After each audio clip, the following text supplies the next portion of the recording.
Hello viewers, in this tutorial I'll show how to solve your phone temperature is too high. Flashlight is unavailable problem on any Android phone. Let's see how to solve this problem. Press on power button. Click on restart. Normally restart on your phone. Stop using or turning off the phone and go to phone setting.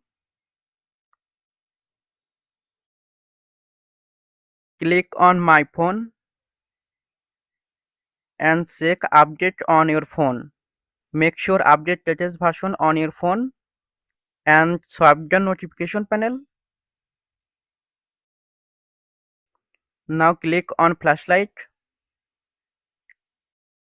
Flashlight working. Thanks for watching. Don't forget like and subscribe.